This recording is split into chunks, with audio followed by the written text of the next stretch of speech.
Hello hi नमस्कार, मी Mangal. Welcome to my channel. आज मी बनवते आहे संडे स्पेशल म्हणजेच माझ्या मुलांना आवडणारा मसाला पाव. एकदम चटपटीत असा झटपट तयार होणारा, सोबतच मस्त हेल्दी अशी स्प्राउटेड मुगाची भेळ किंवा चाटसुद्धा आपण त्याला म्हणू शकतो. बनवायला एकदम सोपी आहे, सोबतच एकदम चटपटी, चवीला रुचकर आणि हेल्दीसुद्धा आहे. तर तुम्ही सुद्धा एकदा नक्की ट्राय करा. त्यासाठी मी इथे घेतलेला आहे कांदा, शिमला मिरची, लसूण, त्यानंतर इथे थोडे शेमी मटारसुद्धा घेतलेले आहेत. आता हे आपल्याला एकदम बारीक बारीक असे कापून घ्यायचे. त्यानंतर मी इथे एक टोमॅटोसुद्धा घेतलेला आहे, तो सुद्धा आपल्याला एकदम बारीक बारीक असा कापून घ्यायचा आहे. टोमॅटो घातल्याने मस्त चटपटी अशी टेस्ट येते आणि चवीला सुद्धा खूप छान लागते, तर त्यासाठी टोमॅटो आवर्जून घालावा लागते. त्यानंतर मी इथे घेतलेली आहे चवीनुसार हिरवी मिरची, लसूण घेतलेला आहे आणि जवळपास 1 ते 1.5 इंच अद्रक असं तुकड्यांमध्ये कापून घालायचं आहे. आता हे अद्रक, लसूण आणि हिरवी मिरची आपल्याला मिक्सरला पाणी न घालता ह्याचा ठेचा वाटून घ्यायचा आहे. तुम्ही खलबत्त्यामध्ये कुठला तरी चालते. त्यानंतर मी इथे स्प्राउटेड म्हणजेच भिजवून मोड आलेले मूग घेतलेले आहे. आता हे मूग आपल्या गरजेनुसार घ्यायचे आहेत. आता हे स्वच्छ धुवून मी एका कढईमध्ये घालून घेते आहे. मस्त पाणी निवडून घ्यायचं, म्हणजे खडे वगैरे असले तर ते खाली राहतील, अगोदरच निवडून घ्यायचे शक्यतोवर. त्यानंतर आता इथे घालूया आपण एक अर्धा ग्लास पाणी, थोडीशी हळद आणि चवीनुसार मीठ घालायचं, मिक्स करायचं आणि गॅसवर झाकण ठेवून 5 ते 7 मिनिटं याला फक्त उकळवून घ्यायचं आहे, म्हणजे याचा कच्चापणा आपल्याला घालवायचा आहे. तोपर्यंत आपण इथे काय करूया, एक पॅन घेऊया, त्यामध्ये घालूया तूप. हवं तर बटर घालू शकता, जर नसेल बटर तर माझ्यासारखं असं तूप घातलं तरी चालते. त्यानंतर मोहरी घालायची, थोडंसं जिरं घालायचं आणि बारीक कापलेला जो कांदा होता तो घालून घ्यायचा आहे. कांदा घातल्यानंतर त्यावर आपल्याला अगदी थोडंसं मीठ घालायचं, म्हणजे कांदा छान परतला जातो, म्हणजे जळत नाही आणि शिजतो पण. त्यानंतर कांदा छान परतला गेला की त्यामध्ये आपल्याला घालायचं आहे अद्रक, लसूण आणि हिरवी मिरचीचा ठेचा. मस्त झणझणीत हे पाव झाले पाहिजे, म्हणजे मग थोडंसं जास्तच घालायचा.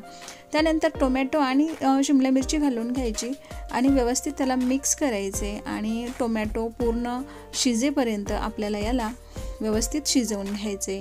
टोमॅटो छान शिजल्या गेला की असं एखादं मॅशर घ्यायचं आणि मॅशरने त्याला असं मॅश करून घ्यायचं. छान मॅश करून झालं की त्यामध्ये आता आपण कोरडे मसाले घालूया. त्यामध्ये हळद घालायची, 2 चमचे मी इथे धने पावडर घातली, 1 चमचा तिखट लाल मिरची पावडर, 1 चमचा काश्मीरी लाल मिरची पावडर आणि गरम मसाला घातला आहे. त्यानंतर मी इथे 2 चमचे पावभाजी मसाला घालायचा आहे आणि पावभाजी मसाला घातल्याशिवाय या मसाला पावला अजिबात चव येणार नाही, त्यामुळे पावभाजी मसाला घालायचाच. त्यानंतर आपण काढून ठेवलेले मटार, थोडंसं मीठ घालायचं चवीनुसार, लिंबाचा रस, थोडीशी साखर घालून ह्याला व्यवस्थित असं परतवून घ्यायचं, म्हणजे मिक्स करायचं. त्यानंतर ह्यामध्ये आपल्याला साधारण एक अर्धा ग्लास पाणी घालायचं आहे. मसाला पुन्हा एकदा व्यवस्थित असा मिक्स करायचा अशा पद्धतीने आणि थोडीशी कोथिंबीर घालायची आणि झाकण ठेवून आपल्याला याला जवळपास 3 ते 4 मिनटं मस्त मसाला असा शिजवून घ्यायचा, म्हणजे एकजीव झाला पाहिजे. तोपर्यंत आपण इथे घेऊया पाव.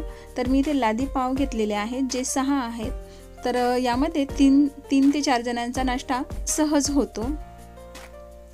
तर तो असा आडवा उभा आपल्याला क्यूबमध्ये कापून घ्यायचा आहे, चौकोनी आकारामध्ये अशा पद्धतीने. आता हा कापून झाला आहे आणि मसालासुद्धा आपला इकडे छान शिजल्या गेलेला आहे, तुम्ही बघू शकता, मस्त एकजीव झालेला आहे.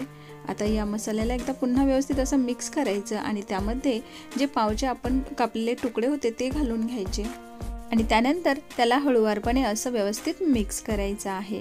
आता हे काही थोडंसं पाणी घालून किंवा झाकण ठेवून आपल्याला पूर्णपणे शिजवायचं नाही आहे, नुसतं व्यवस्थित त्याला असं मिक्स करायचं आहे. तेवढ्यातच याला छान वाफ भरल्या जाते आणि आपले लगेच मसाला पाव खाण्यासाठी तयार होतात.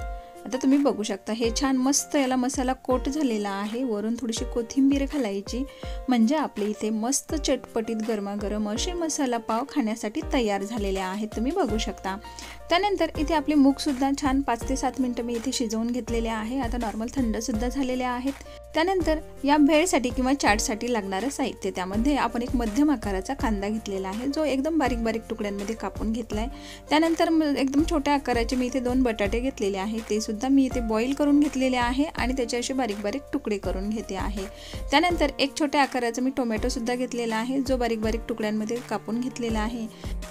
आता आपण जे शिजवलेले मूग आहे, स्प्राउटेड मूग जे वाफवून घेतलेले होते ते घ्यायचे आहे, एका मोठ्या बाउलमध्ये घालायचे। त्यानंतर त्यावर आपण कापलेला बटाटा, कांदा आणि टोमॅटोसुद्धा घालून घ्यायचा आहे।